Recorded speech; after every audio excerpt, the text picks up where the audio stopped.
in Denver, Colorado Welcome to meet to with... the crib. This is classic EV conversions. Hi, Nick.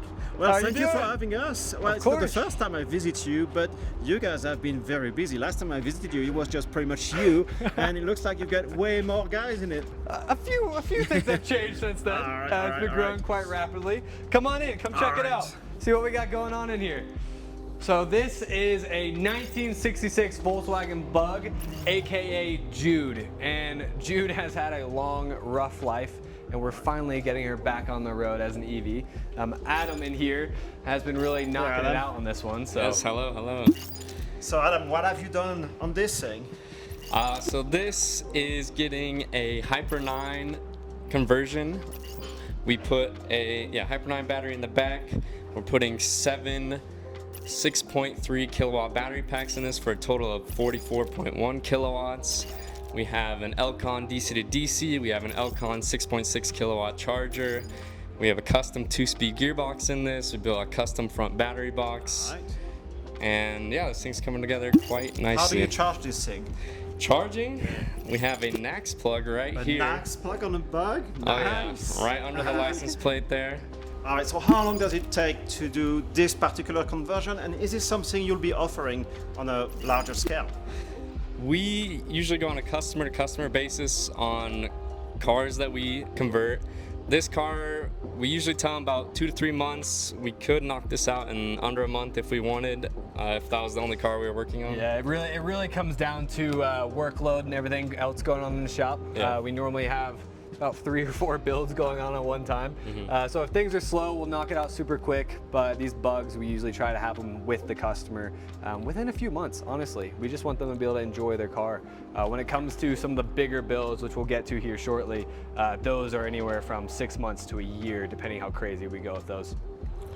Well, for a one-off, I'm well impressed with the way you finish everything and the support for the spare wheel and everything. You still have a little bit of room under the hood, so nice one. Thank you. The goal is to make it look nice and OEM, allow the customer to go to car shows and people are like, oh, that looks nice. It looks like it belongs. One thing is the interior doesn't look so nice. So you were telling me earlier this should be ready any day now, but yeah, sure. Yeah, we always say that, right? That's what comes with building cars. Though we've had the dreaded elongated wait for parts, as always. Thankfully, we just had those arrive this past week, so it was like Christmas. All right, next, something completely different. S10, and yeah, big boy. Oh yeah, believe it or not, this has been in the shop for a while. Whenever we touch on how long things take, this car was originally supposed to be just a few things. The customer, it was here last time, right? The customer wanted to do a lot of work himself, so we were doing a big chunk of it and he was going to finish it. Life got in the way, so now we got the go-ahead to finish it. So if you come underneath here, you will see a full battery pack going right between the frame rails, kind of giving us that skateboard feel with this build. And this will have a 85 kilowatt pack, but the crazy part is 600 horsepower out of a performance Model S rear drive unit. And this thing is slammed to the ground with independent rear suspension from a BMW. So we actually took... Bit of a Frankenstein. Just a bit. Yeah. We actually were trying to figure this out, and we asked our good old friend ChatGPT what cars had the same wheelbase with independent rear suspension. We got a E30 BMW. Nice. So after some intense surgery, it fits up in there perfectly. The battery pack is full of Model S modules also? Correct. Yeah. So they are actually, it's the older modules. So we'll have 16 5.3 kilowatt modules in there. So a total of 85 kilowatts on this build. All right. So when will this be finished? I don't want to make any promises, but we are hoping this will be done within the next 3 months. Jude will be out of here pretty soon, and then the plan is to tackle this guy and get it on the road just so we can go to some burnouts and donuts, because this thing is going to be nuts. Nick, what type of suspension will you use front and back? So I think we're going to stick with the low rider on this one, and we're actually going to put bags on it. So the current suspension we have here are just pieces of steel. Well, it gets a ride height, right? But we're actually going to box the rear frame of this, notch it out, and put some bags in there, just to keep it, sitting well. And the main thing about this truck that's really sweet is we're gonna put a hydraulic bed on it. So whenever he goes to car shows, he can lift it up and show everyone the motor and the full-on kinda everything. 90s mini truck scene. Yeah, literally, that's what we're going for on this one.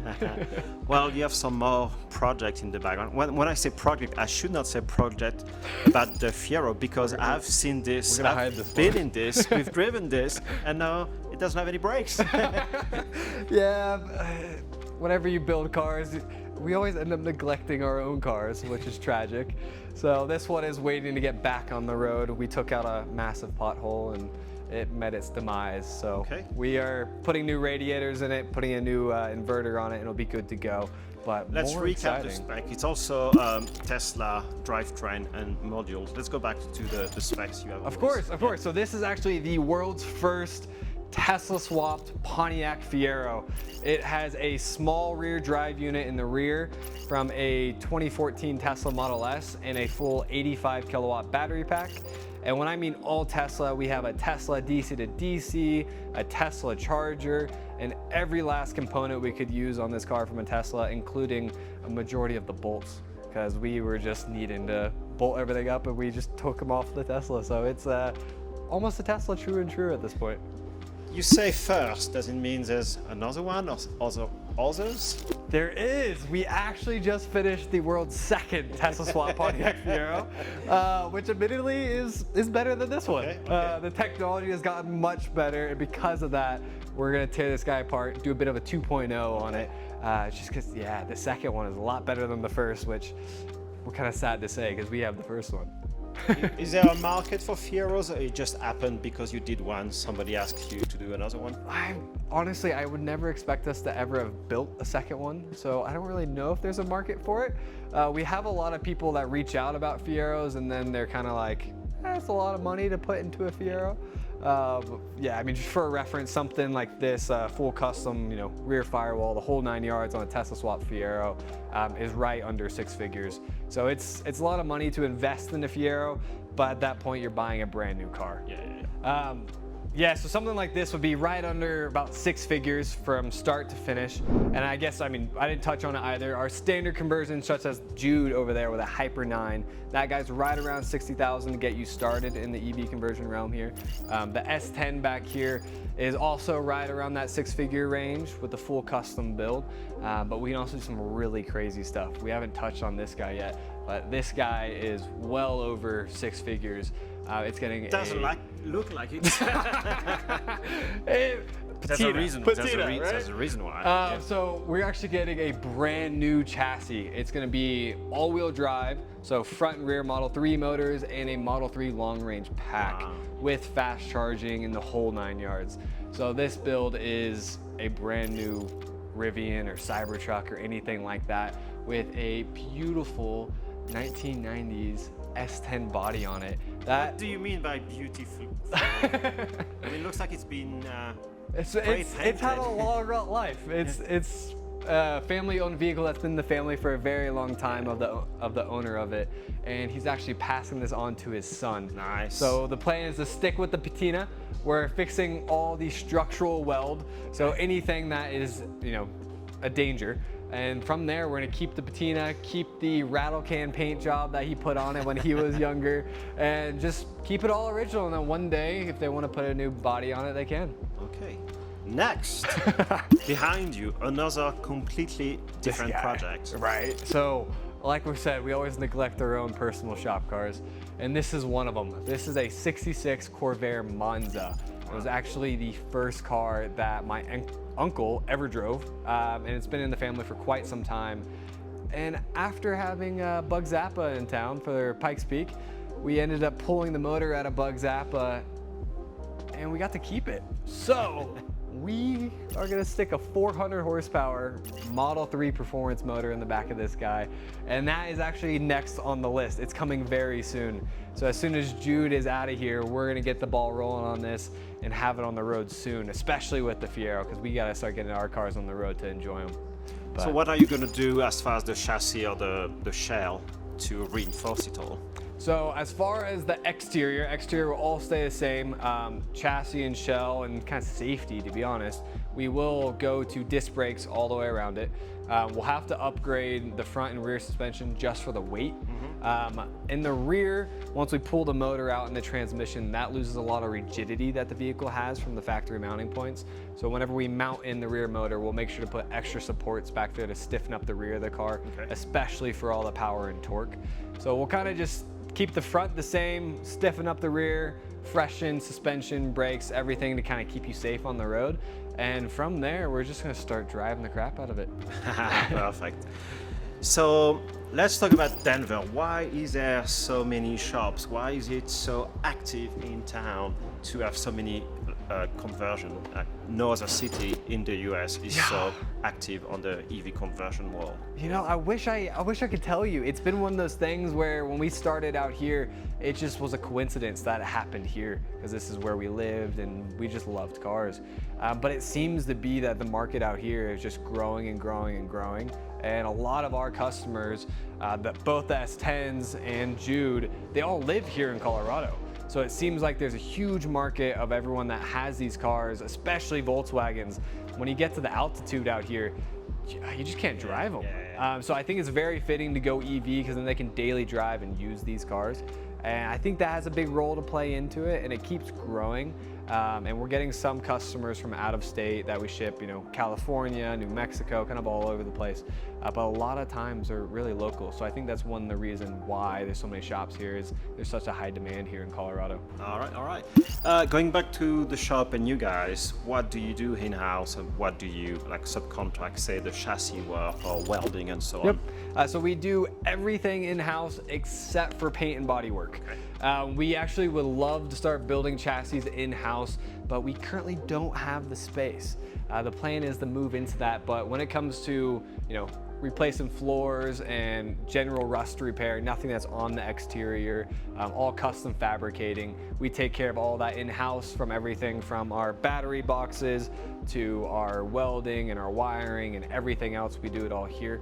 The only really things we outsource is we get these cut out with a CNC, just because it makes our life a lot easier. But everything else, we do it all here in-house. Nice one. So there's one more beast we haven't covered. It's the very famous Combi. How do you call it? Is it a Volkswagen Combi pickup? It's the Volkswagen Transporter. We've actually nicknamed it a while ago Leo, based off the colors of it. It's been in the family for quite some time now. Nothing has really changed on it.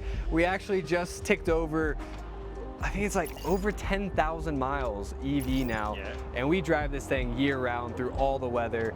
And we redid the interior. I believe that might have been done since you were here last, but gave it a little refresh, brought it back to life. It was getting pretty beat up as a shop truck here. So just to recap, it's Hyper 9, Tesla Model S modules. What else have you got under this thing? Yep, so a quick refresh. We have 10 Tesla modules in here. Nice. So there's 8 here, 2 more in the back where the gas tank was. So it's a 53 kilowatt pack. So Model S Gen 1 5.3 kilowatt modules. We have the J1772 charger in there with a Elcon onboard charger. Coming around to the back, it's very similar to Jude. We have the Hyper 9 back here, and the Hyper 9 is paired up to the factory 4-speed gearbox. I say factory, but we blew up the first one. We had too much fun doing burnouts, so we had a new gearbox built for it. And then, from there we have our inverter cooler and the rest of our kind of brain to the thing hidden back there. And one thing that's really nice about this is we use it as our test fuel. So on all customer cars and everything else, the batteries are always enclosed, just safety standpoint. On this, since it has the treasure chest on the side, we have the batteries open. So whenever we get new products, BMSs and different things that we want to try, we can just plug them right in, test them, and it is great. We really love having this thing, and just we always try to beat up and break our cars, because if we can break them and fix them, we know what's wrong, and then the customer can't break them. So where is classic EV conversion going? What's the next step? It's a very good question. We are actually expanding and growing. Just from last year, I think last time you were here, it was just me at this point. And now we got 2 great guys that joined the team this past year, and we're looking for a new shop. So we are in the midst of chasing down a new shop and purchasing one, or we might build one. So if we get a new one built, you'll have to come out. We'll hold a huge open house party event once it is done. But the plan is to move into a new place this year and just keep on growing. All right. Now, there's one more thing. This is the fun one. Beast. Look at Just this thing. Love it. So you picked me up from the hotel this morning with this thing. I immediately knew it was you, because how often do you see this in Denver? It looks fantastic. You can tell it's been nicely restored. Oh yeah. But what's the plan? Okay. Really big plans for this one. We are going to lift the body off the chassis, build a brand new custom chassis with a long-range battery pack, dual motors, all-wheel drive. We might even go performance motors, so we'll have more power than we would ever need on this thing. Right, exactly. But the plan is to tear into this, but not touch the outside or the beautiful red interior we have in here. We're gonna leave it all original and just put a brand new chassis under it. And then we can take this thing everywhere, year round. It'll be a great, believe it or not, people might hate this, it'll be a great winter car. All-wheel drive, right? Yeah. Space for everyone, and you can stack all the luggage back here that you would like. So that's going to be probably a bigger box project than, Correct. say, the other one we've seen today. Yeah, so something such as this will be very similar to the other S10. Okay. So this will be, starting around 150,000, just for a brand new custom chassis and everything going up from there. We can of course add in all the bells and whistles to chauffeur people around like we picked you up today. That's kind of the dream for it, and then maybe we'll possibly sell it. We don't know. So we'll have to talk then. I cannot wait to come back probably next year when this is completely finished and fully tested and everything. Where should our viewers check you out? So if you check us out we're on Instagram, Facebook, and TikTok, soon to come to YouTube, don't worry. But we're just classic EV conversions. We post daily updates. So if you want to see what's going on in the shop, where things are at with Jude or any of the other vehicles in here, we post updates every single day, show you how everything works and kind of what's going on. So check us out there and follow along as we start digging into this guy and some of our other personal shop builds. So I will check every day until the bug is finished, and we'll see if it only takes a week or two. Right? Yeah. Guys, if you like what you saw today, let us know in the comments below. Give us a thumbs up, and guys, we'll see you in the next one.